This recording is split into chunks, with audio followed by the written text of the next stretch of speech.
بسم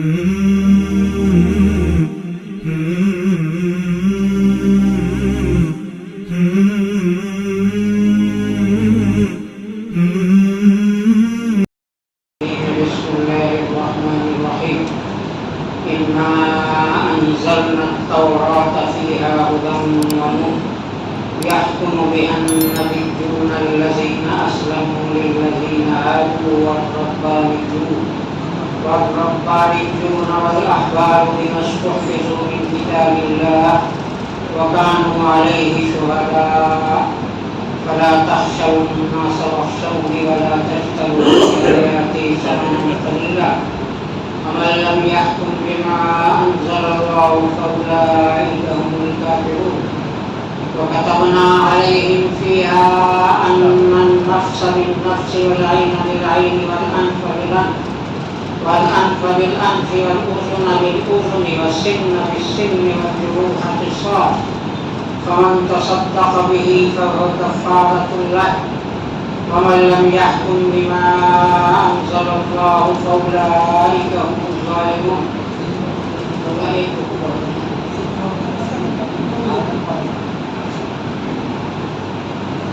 وقفينا على آثارهم بعيسى ابن مريم مصدقا لما بين يديه من التوراة وآتيناه الإنجيل فيه هدى ونور ومصدقا لما بين يديه من التوراة وهدى وموعظة للمتقين وليحكم أهل الإنجيل بما أنزل الله فيه ومن لم يحكم بما أنزل الله فأولئك هم الفاسقون. صدق الله العظيم. یہ سورہ مائدہ ہے جس کے 7ویں رکوع کی ابتدائی آیتیں آپ کے سامنے پڑھی گئی. میں ان آیتوں کا مطالعہ کر کے نہیں آیا اور جہاں تک ہو سکے یہاں پہنچنے کے بعد معلوم ہوا کہ ترتیب کے ساتھ یہاں سے واقعی ہے. دوبارہ تفسیر حدیث فقہ جو چیزیں ہم پڑھتے ہیں دینیات اسلامیات اس کا مقصد کیا ہے؟ عمل ہے. علم برائے عمل، معلومات بڑھانے کے لیے نہیں. صحابہ کرام کی خصوصیت یہی تھی رضی اللہ عنہ کہ وہ قرآن کا جو حصہ سیکھتے تھے اس پر فوری عمل کرتے. عمل یہ برائے عمل. اسی طرح حدیث جو سیکھتے تھے اس پر عمل کرتے تھے. صحابہ کرام کی شان یہی تھی. آیتیں اللہ کے نبی سے اگر انہوں نے سیکھ لی تو اس کو پوری طرح ہضم کرتے، سمجھتے اس میں کیا علم ہے اور پھر اس پر عمل کرتے. یہ شان تھی صحابہ. اور ہمارے لیے تو علم کے ساتھ ساتھ دعوت بھی. علم عمل دعوت. جب دوسروں کو ہم اس کی دعوت دیں گے تب جا کے مکمل ہوگی تعلیم ہماری، ہے نا. دعا الیہ ہدی الی صراط مستقیم، جو قرآن کی طرف دعوت دے گا اس کو سیدھے راستے کی ہدایت مل جائے گی اللہ کی طرف. قرآن کی برکت یہ ہے کہ اس کو ہم عمل کے لیے پڑھیں اور پھر اس کی دعوت دوسروں کو دیں. دعوت ہم دیں گے تو ہمارا علم مکمل ہو جائے گا، ہدایت اللہ کی طرف سے ہمیں مل جائے گی. تو صحابہ کی یہ شان تھی. 10 آیتیں پڑھی تو آگے نہیں بڑھ سکتے. اس کو پوری طرح سمجھ لیتے، سمجھنے کے بعد اس پر عمل کرتے، تب جا کے اگلی آیتیں پڑھتے اللہ کے نبی سے، پھر اس کو سمجھتے اور عمل کرتے. اس طرح سے پورا قرآن ہے. اکثر وہ لوگ تھے جو پورے قرآن کے حافظ تھے، کچھ نہ کچھ حصہ سب کو یاد تھا. تو اسی طریقے سے حضرت ام حبیبہ رضی اللہ تعالی عنہا ام المومنین ہیں، حضرت ابو سفیان کی بیٹی، حضور صلی اللہ علیہ وسلم کی زوجہ مطہرہ. وہ فرماتی ہیں کہ جب سے میں نے اللہ کے نبی سے یہ سنا کہ صاحب 12 رکعتیں دن بھر میں جو سنت پڑھے گا اللہ تعالیٰ اس کے لیے جنت میں محل بنائیں گے. 12 رکعت ایک تو فرائض ہیں 17 رکعتیں، 3 رکعت وتر ہے، اس کے علاوہ 12 رکعتیں ہیں فجر میں، 2 رکعت فرض سے پہلے، ظہر میں 4 رکعت فرض سے پہلے، اور فرض کے بعد 2 رکعت، 8 رکعتیں ہو گئی، اور مغرب کے بعد 2 رکعت فرض کے بعد، اور عشاء کے بعد 2 رکعت فرض کے بعد، کل کتنے ہو 12 رکعتیں. اس کی اتنی فضیلت ہے، اسی لیے ہم پڑھتے بھی ہیں عام طور سے. تو جو شخص اس کا اہتمام کرے گا کہ دن بھر میں 12 رکعتیں یہ سنن راتبہ سنت مؤکدہ اگر پڑھے گا تو اس کی فضیلت یہ ہے کہ اس کے لیے جنت میں اللہ معلوم ہے. حضرت ام حبیبہ رضی اللہ عنہا ام المؤمنین فرماتی کہ میں نے جب سے اللہ کے نبی کی زبان مبارک سے یہ سنا، اس کے بعد سے کبھی ایسا نہیں ہوا کہ ہم نے 12 رکعتیں کسی دن چھوڑی. اسی طریقے سے ساتھ حضور صلی اللہ علیہ وسلم نے آیت الکرسی کی فضیلت بیان فرمائی کہ اگر ہر فرض نماز کے بعد کوئی شخص سورہ آیت الکرسی پڑھے گا تو اس کے درمیان اور جنت کے درمیان صرف اس کی موت آئے ہے، یعنی یہ شخص مرا اور جنت میں پہنچا. صحیح حدیث بخاری کی مسلم. پھر میں دہراتا ہوں، حدیث میں یہ ہے کہ جو شخص ہر فرض نماز کے بعد آیت الکرسی 1 مرتبہ پڑھے گا تو اس آدمی کے درمیان اور جنت کے درمیان صرف موت حائل ہے، یعنی یہ شخص مرا اور جنت میں پہنچا. آیت الکرسی کی یہ بات. ایسے رات کو بھی سونے سے پہلے اس کو پڑھنا چاہیے، ہر بلا آفت سے اللہ اس کی حفاظت فرماتا ہے. ہاں بہت سارے ایسے بزرگان دین ہیں جو کہتے ہیں کہ میں نے کبھی جب سے یہ حدیث سنی میں نے آیت الکرسی ہر وقت نماز کے بعد پڑھنا نہیں چھوڑا، اللہ یہ کہ بھوک سے کبھی رہ گئی ہے نا. اس کا بھی ہم اہتمام کریں. اسی طریقے سے امام بخاری رحمۃ اللہ علیہ فرماتے ہیں کہ میں نے جب سے یہ سنا کہ غیبت حرام ہے، میں نے زندگی بھر کسی کی غیبت نہیں کی. غیبت جانتے ہیں نا، پیٹھ پیچھے کسی کی ایسی برائی بیان کرنا جو واقعی اس میں ہے، اس میں وہ برائی ہے اور اس کو آپ بیان کریں تو یہ غیبت ہے. اور غیبت کرنا مردہ بھائی سلمان بھائی کا گوشت کھانے کے متعلق ہے نا. یہ اللہ نے قرآن فرمایا یحب احدکم ان یأکل لحم اخیہ میتا، مردہ بھائی کا گوشت کھائے کوئی پسند کرے گا نہیں. فکرہتموہ، یقیناً ہم اس کو ناپسند کریں گے. تو حضرت امام بخاری اتنے بڑے محدث کہ سب سے بڑے محدث ہیں، اور جن کی کتاب صحیح کتب بعد کتاب اللہ شمار کی جاتی ہے، یعنی مسلم شریف کے صحیح بخاری. تو کہتے میں نے جب سے جانا کہ غیبت حرام ہے، میں نے پوری زندگی میں کبھی کسی کی غیبت نہیں کی، اور میں امید کرتا ہوں کہ اللہ تعالیٰ میرا مواخذہ نہیں کرے گا غیبت کے سلسلے میں کہ تم جانتے تھے اور پھر تم نے غیبت کیوں کی. اللہ ایسا نہیں کہے گا، اس لیے کہ میں نے کبھی جاننے کے بعد میں نے کبھی کسی کی غیبت. اچھا صاحب، ایک دوسرے محدث ہے امام ترمذی ہے نا، ہماری جو صحیح ستہ ہے بخاری مسلم ترمذی ابو داؤد ابن ماجہ اور نسائی، یہ 6 کتابیں ہیں صحیح ہے نا، صحیح مجموعہ حدیث. تو امام اور مسند احمد، یہ امام احمد بن حنبل رحمۃ اللہ علیہ جو چوتھے امام ہیں اور محدث بھی ہیں ہے نا، یہ فرماتے ہیں کہ میں نے جو حدیث لکھی اس پر عمل کیا.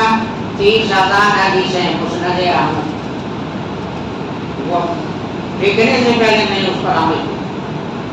ایک حدیث میں نے پڑھا کہ اللہ کے نبی صلی اللہ علیہ وسلم نے بچنا لگایا، اور پھر اس کے بعد آپ نے 1 دینار بچنا لگانے والے ابو طیبہ کو صدقہ دیا. تو میں نے بھی بچنا لگایا. امام احمد بن حنبل فرماتے اور میں نے بھی پتھرا لگانے والے کو 1 دینار اجرت دی. یہ حال تھا صحابہ کے ہاں. تب نہ وہ اتنی بلندیوں پہ گئے کہ آج کوئی تصور نہیں کر سکتا. جو پڑھا اس پر عمل کیا. اس کی پڑھائی عصمت طرح یہی تھا ہے نا.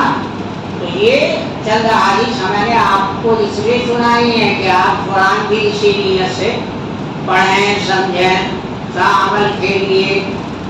تو اس میں پہلی آیت جو ہے یہ اِنَّا أَنزَلْنَا التَّوْرَاةَ فِيهَا هُدًى وَنُورٌ. بے شک ہم نے تورات نازل کی. موسیٰ علیہ السلام پر جو کتاب اتری تورات ہے اس میں ہدایت ہے اور روشنی ہے.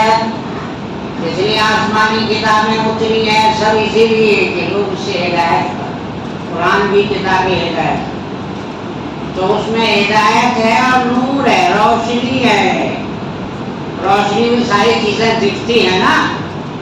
بھائی روشنی ہے دوسرے پنکھے چل رہے ہیں ادھر بجلی ہے صاحب یہ محراب ہے یہ ممبر ہے یہ امام صاحب ہیں یہ صدر ہیں مسجد کے اور اتنے سارے لوگ ہیں. روشنی میں نظر آتی ہے نا. اور رات کو اندھیرا ہو تاریک رات ہو تو آپ چلتے چلتے کسی کھمبے سے ٹکرا جائیں کسی دیوار سے ٹکرا جائیں روشنی ہو تو یہ ہوگا. تو یہ روشنی عطا کرتی ہے اللہ کی کتابیں انسان کو. اسے ٹارچ لے کے آپ چلیں روشنی میں چلیں کوئی حادثہ پیش نہیں آئے گا. پھر تورات میں ہدایت بھی ہے اور نور بھی ہے. يَحْكُمُ بِهَا النَّبِيُّونَ الَّذِينَ أَسْلَمُوا. اس کی بنیاد پر فیصلہ کرتے تھے. تورات کی بنیاد پر فیصلہ کرتے تھے لوگوں کے مقدمات اور معاملات کا. کون لوگ؟ نبی حضرات انبیاء علیہ السلام جتنے آئے. موسیٰ علیہ السلام اور ان کے بعد آنے والے انبیاء عیسیٰ علیہ السلام سے پہلے ان سب کی شریعت تورات ہی تھی. اور عیسیٰ علیہ السلام کی شریعت بھی تورات ہی تھی. شریعت احکام جس میں ہے نا. تو یہ فیصلہ کرتے تھے اس کے مطابق عمل کرتے تھے. وہ نبی لوگ جو مسلمان تھے جو اللہ پر ایمان لائے تھے اللہ کی بات ماننے والے تھے. للذین ہادوا یہ فیصلہ کرتے تھے یہودیوں کے لیے. یہودیوں کا کوئی مقدمہ ان کی عدالت میں آیا کوئی معاملہ آیا تو ان کے نبی موسیٰ علیہ السلام ہارون علیہ السلام یا ان کے بعد کے انبیاء سلیمان علیہ السلام داؤد علیہ السلام ہے نا سب اسی کی بنیاد پر فیصلے کرتے تھے یہودیوں کے لیے. والربانیون اور ان کے علماء ان کو ربی کہتے ہیں. رب والے اللہ والے ہم اپنی زبان میں کہتے ہیں اللہ والے لوگ. تو انبیاء کے علاوہ جو ربی تھے ربیون رب والے اللہ والے علم والے وہ بھی فیصلہ کرتے تھے تورات ہی کی بنیاد پر بنی اسرائیل کے بیچ. بما استحفظوا من کتاب اللہ اس لیے کہ ان کو کتاب اللہ کا کی حفاظت کا ذمہ دار بنایا گیا تھا ہے نا بھائی. قرآن اللہ نے نازل کیا تو اس کی حفاظت کا ذمہ خود لیا. اِنَّا نَحْنُ نَزَّلْنَا الذِّكْرَ وَإِنَّا لَهُ لَحَافِظُونَ. ہم نے اس نصیحت کی کتاب کو نازل کیا ہے اور ہم ہی اس کے محافظ ہیں.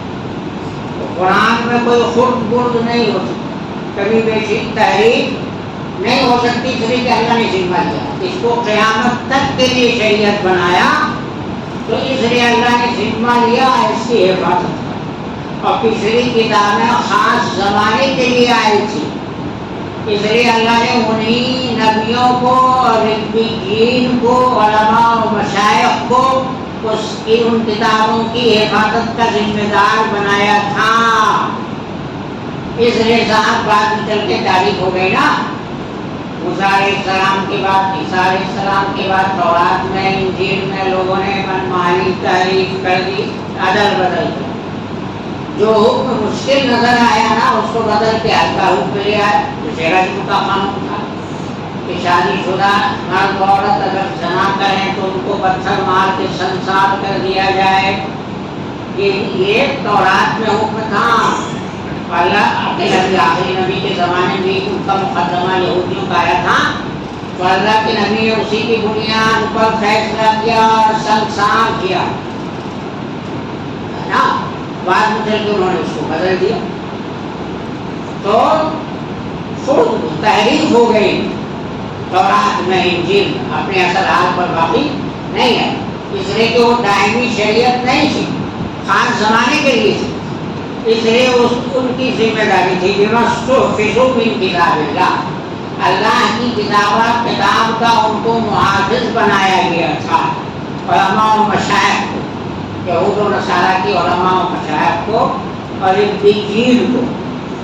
وَكَانُوا عَلَيْهِ شُهَدَاءَ، اور وہ اس پر گواہ تھے، ہے نا، جیسے کہ مسلمان گواہ ہیں دوسری امتوں پر، ہے نا. وَكَذَلِكَ جَعَلْنَاكُمْ أُمَّةً وَسَطًا لِتَكُونُوا شُهَدَاءَ عَلَى النَّاسِ. تمام امتوں پر، قوموں پر یہ امت گواہ ہے اور کل قیامت کے دن وہ گواہی دے گی. جیسے ہمارے نبی وہ ہم پر امت پر گواہ ہے اور امت دوسری امتوں پر گواہ ہے. ہاں. وَكَانُوا وَلَا تَخْشَوُا النَّاسَ وَاخْشَوْنِي، اس لیے لوگوں تم لوگوں سے مت ڈرو، ہم سے ڈرو. کہ اللہ کے قانون کو نافذ کرنے میں تم کو کوئی تحمل نہ ہو، ڈر نہ ہو کہ بھائی قانون ہے رجم کرنے کا، رجم کریں گے تو جو ہے بگڑ جائے، غصہ ہو جائے. لوگوں کے غصے کا خیال مت رکھو. اگر یہ حکم نافذ نہیں کرو گے تو اللہ کے نزدیک ملعون و مردود ٹھہرو گے، اللہ ناراض ہوگا، ہے نا. بڑا تشکر بیاتی ثمرا قلیلا، میری آیتوں کو تھوڑی پونجی کے بدلے کر دے، تھوڑی قیمت کے بدلے مت بیچ دو. دنیا کی ساری نعمت جو ہے تھوڑی سی پونجی ہے. اگر کوئی شخص رشوت لے کے فیصلہ کرتا ہے اللہ کی آیات کو بیچ رہا ہے. ویسے ہی یہود و نصارہ کرتے تھے، بیچتے تھے اللہ کی آیات کو، اوروں کی رضا خوشنودی حاصل کرتے تھے. کوئی کہے کہ تھوڑی قیمت کے بدلے نہیں، تو اس کا مطلب زیادہ ڈھیر سا مال لے کے بیچ سکتا ہے. اللہ تعالیٰ، اللہ کے نبی نے فرمایا لو كانت الدنيا تعدل عند الله جناح بعوضة ما سقى كافرا منها شربة. یہ دنیا اگر مچھر کے پر کے برابر بھی ہوتی تو اللہ تعالیٰ کسی کافر ناشکر انسان کو ایک گھونٹ پانی پینے نہیں دیتی.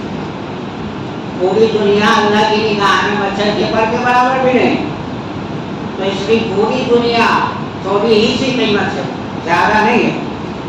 تو اس لیے اللہ کی آیتوں کو مت بیچو.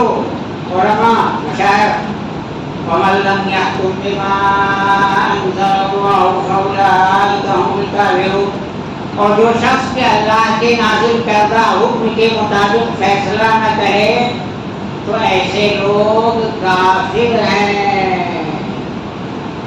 سوچیے کتنی بڑی بڑی یہ 57 ممالک وہ ہیں جس کی حکومت کی باوجود مسلمانوں کے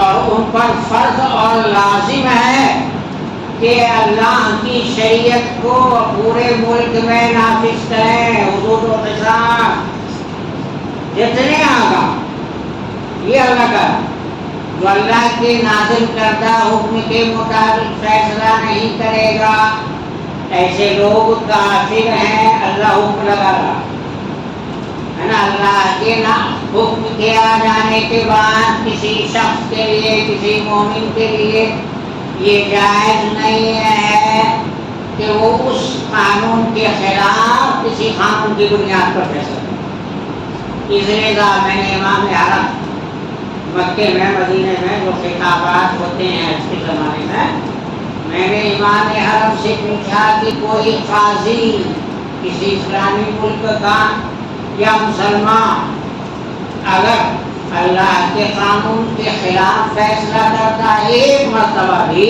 تو وہ کافر ہو جاتا ہے.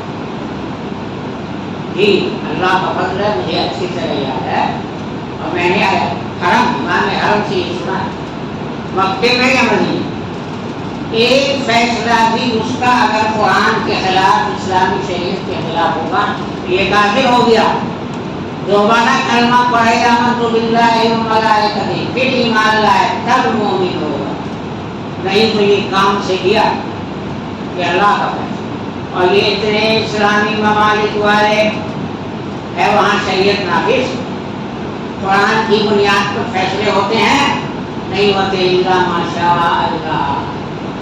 فکریہ تو یہ کرتے ہیں کہ صاحب ہمارے یہاں قانون اسلامی نافذ ہے قرآن، لیکن برائے نام کچھ قوانین یہ عام طور سے پوری شریعت نافذ نہیں ہے، نہیں تو صاحب کسی نے قتل کیا، مرڈر کیا تو قصاصاً قتل کرو، یہ ہے، کسی نے زنا کیا تو سنسار کرو، چوری کی تو 8-10 دن کیا ہے نا، اس سے زیادہ تو ہاتھ کاٹو، اللہ کی شریعت تو یہ ہے، اس کے مطابق کوئی فیصلہ کرتا ہے۔ کچھ سعودی عالم میں کچھ احکام ہے نا، پھر اس کے علاوہ باقی ہے نا اسلامی ممالک میں اللہ کا قانون پوری طرح نافذ نہیں ہے، اور یہ اتنی سخت وعید ہے تمام مسلم حکمرانوں کے لیے کہ اگر وہ اسلامی شریعت کے مطابق فیصلہ نہیں کرتے تو کافر ہیں۔ ایک بات تو یہ، آگے کہیں فاسق بھی کہا گیا، ظالم بھی کہا گیا، جو لوگ اللہ کے قانون کے خلاف فیصلہ کریں وہ ظالم ہیں، فاسق ہیں، جیسے فاسق ہے نا بھائی، ابلیس نے فسق کا نام دے رکھی، دین کو چھوڑ دیا، تو یہ ہے اتنی سخت وعید۔ وَكَتَبْنَا عَلَيْهِمْ فِيهَا أَنَّ النَّفْسَ بِالنَّفْسِ گزری ہے، اور ہم نے اس میں یہ بات لکھ دی تھی کس میں، تورات میں، اور اللہ نے اس کو نقل کیا اور اس کو نقل کر کے چھوڑ دیا، تو یہ شریعت ہمارے لیے بنی، ہمارے لیے بھی قصاص کا قانون ہے کہ جان کے بدلے جان، آنکھ کے بدلے آنکھ، دانت کے بدلے دانت، ناک کے بدلے ناک، کان کے بدلے کان، اور جو زخم پہنچائے کسی کے جسم پر تو ویسے ہی اس میں بھی قصاص لیا جائے گا، بدلہ لیا جائے گا۔ صرف قصاص میں اتنا ہے کہ مرڈر کیا ہے تو اس کے وارثین جو ہیں مقتول کے، وہ اگر دیت لینے پر راضی ہو جائیں تو دیت یا سونا چاندی ہے 10,000 دینار، یہ درہم اور 1,000 دینار، وہ اس کو دیت دی جائے گی۔ مقتول کے وارثین اگر وہ بھی معاف کرنے ہو تو معاف ہو جائے گا، لیکن اگر دیے نہیں، قصاص تو معاف کر دیا، دیت معاف نہیں کی تو دیت دینا پڑے گا، یہ حکم ہے۔ اور ہم نے اس میں لکھ دیا تھا تورات میں کہ جان کے بدلے جان ہے، آنکھ کے بدلے آنکھ ہے، کسی نے کسی کی آنکھ پھوڑ دی اس کی بھی آنکھ پھوڑی جائے گی، ہے نا، ناک کے بدلے ناک ہے، کسی نے کسی کی ناک کاٹ لی تو اس کی ناک بھی کاٹی جائے گی، ہے نا۔ والاذن بالاذن، کان کے بدلے کان ہے، کسی نے کسی کا کان کاٹ لیا اس کا کان بھی کاٹا جائے گا۔ والسن بالسن، دانت کے بدلے دانت ہے، کسی نے کسی کا دانت توڑ دیا ہے نا تو اس کے دانت بھی توڑے جائیں گے بدلے میں، قصاص میں۔ والجروح قصاص، اور جو زخم پہنچائے ہے نا جسم کے کسی حصے پر ان کے علاوہ تو اس میں بھی بدلہ لیا جائے گا اسی طرح سے۔ فمن تصدق به فهو کفارۃ اللہ، کسی نے معاف کر دیا یعنی کہ چلو ہماری طرف سے معاف ہے، کیا کر اس نے ہم کو زخمی کیا، اب ہم بدلہ لیں تو اس کو بھی زخمی ہم کریں گے، فائدہ کیا ہو، تو چھوڑ دے، اگر وہ معاف کر دے تو اس کے لیے اس کے گناہ کا کفارہ ہو جائے گا۔ اس کے ساتھ زیادتی ہوئی تھی، اس نے معاف کر دیا تو کفارہ ہو گیا۔ وَمَن لَّمْ يَحْكُم بِمَا أَنزَلَ اللَّهُ فَأُولَٰئِكَ هُمُ الظَّالِمُونَ، اور جو شخص کے اللہ کے نازل کردہ حکم کے مطابق فیصلہ نہ کرے تو ایسے لوگ ظالم ہیں۔ اس لیے ہندوستان میں بھی کوئی جج ہے، فیصلے کی کرسی پہ بیٹھتا ہے تو اس پر بھی فرض ہوگا کہ اللہ کے قانون کے مطابق فیصلہ کرے، اگر قرآن کے حکم کو جان کے اس نے اس کے خلاف فیصلہ کیا یہ بھی ظالم ٹھہرے گا. یہ کہنا چاہے کہ اس لیے کہ اللہ کی کتاب میں نازل ہو کے سارے احکام کو منسوخ کر دیا. اب کسی دوسرے حکم پر فیصلہ نہیں کیا جا سکتا قیامت تک کے لیے. یہی قرآنی شریعت اسلامی شریعت نافذ ہوگی. تو دیکھیے یہاں ظالم کا اور ظالم کا ٹھکانہ جہنم اور آگے چل کے فاسق کا. فاسق جو دین سے نکل جائے. جیسے ابلیس کو اللہ نے حکم دیا تھا آدم علیہ السلام کو سجدہ کرنے کا, اس نے سجدہ نہیں کیا تو وہ کیا ہو گیا؟ ہاں دین سے نکل گیا, فاسق ہو گیا. تین حکم لگایا اللہ نے جو اللہ کے قانون کے خلاف فیصلہ کیا. ایسے لوگ کہ وہ کافر ہے, ظالم ہے, فاسق ہے, اللہ ہم سب کو بچائے. آج دیکھ لیجیے کیا ہو رہا ہے اسلامی ملکوں میں, کیا ہو. اسی لیے تو اللہ کی لعنت برس رہی ان پر کہ اللہ کے حکم کے خلاف کر رہے ہیں تو ملعون ہیں, مردود ہیں, ہے نا. پچھلے نال ان پر جو ہے نا وہ اللہ کی لعنت برس رہی ہے. صاحب وہ خود ظلم کا شکار ہو رہا ہے, خود ظلم کر رہے ہیں اللہ کی شریعت, اس لیے ہے نا وہ لعنت کے مجھ سے. تو بھائی یہ دو آیتیں ہوئی. اس کے